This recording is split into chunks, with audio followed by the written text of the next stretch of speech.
So I just got done playing Star Wars Jedi Fallen Order. What an amazing game. Great visuals, great sound, great gameplay.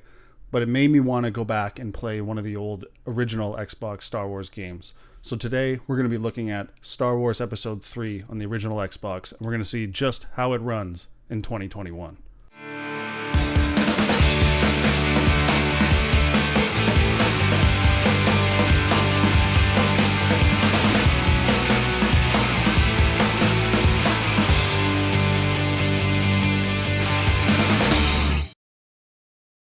So just a little backstory on this game. It was released on May 4th, 2005 on the Xbox, PlayStation 2, DS, and Game Boy Advance.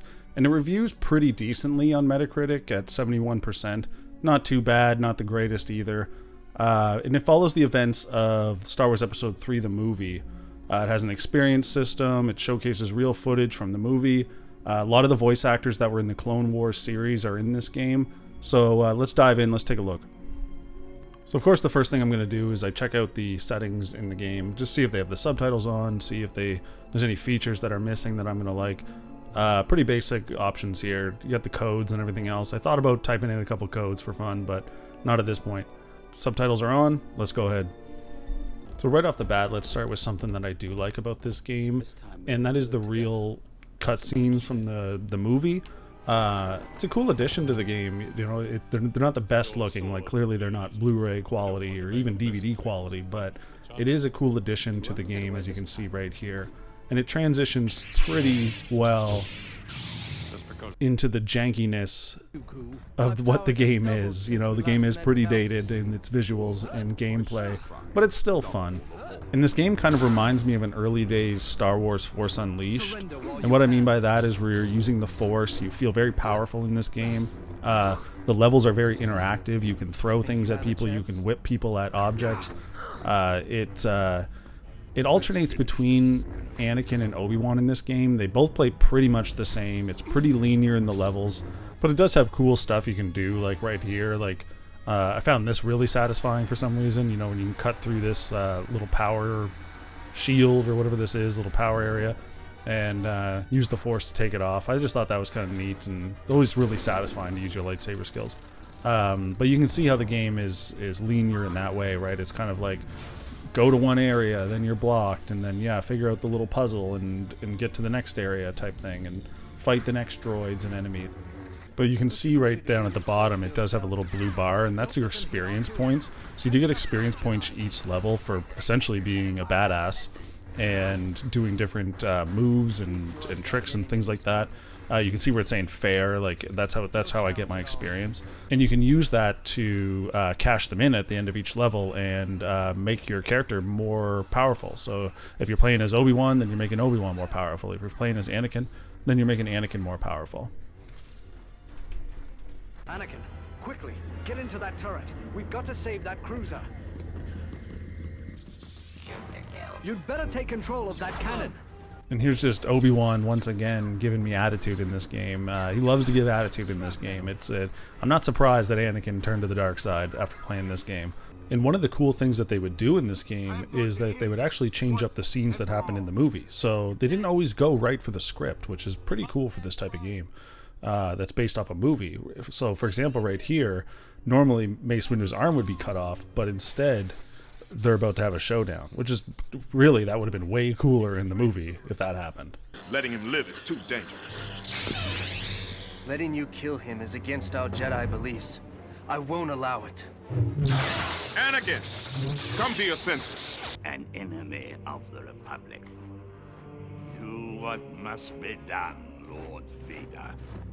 And right here we can see that it's showing real footage from the movie, but it extends so much more than that in the game, and it transitions us to the library where we're having a confrontation with the librarian, which pretty much just leads me to mowing down Jedi Padawans and Jedi Knights. And this is what I was talking about when I said the game kind of feels like the Force Unleashed, where you just start to feel so powerful in this game and you're kind of just mowing down people. The only thing this game lacks is a custom camera control, so I'd constantly be missing my lightning shots and things like this, but you're super powerful at this point of the game, and you just feel like, you know, you're truly becoming Anakin turning to the dark side.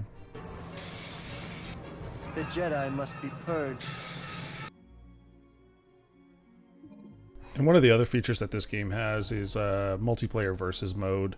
It's pretty much just like what you would expect. It's like the Mortal Kombat of Star Wars. They give you a bunch of characters, not a ton, but they give you some characters. Some characters I was quite surprised to see, and I'm surprised they don't have characters like Yoda and things like this. I did use the code to unlock all the multiplayer characters just for fun. So we'll just take a look at how this multiplayer looks. I'll show you the true power of the dark side. This party. And to really no one's surprise, the multiplayer is pretty janky. It's really dated for 2021. There's really not much to do outside of playing it once or twice. It plays just like as if you were playing the single player pretty much and you're battling a boss or something like that.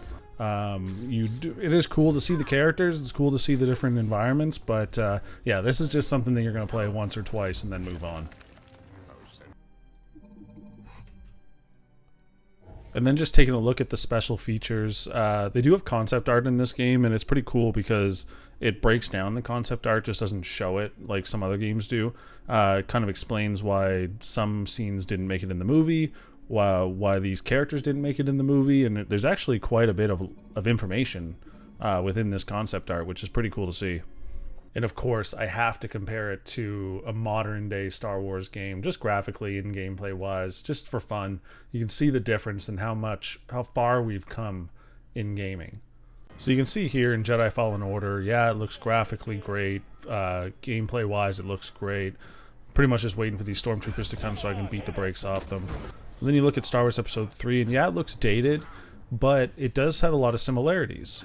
You can see right here, grabbing both enemies, slicing them up. Right here, I'm deflecting some shots that are coming in.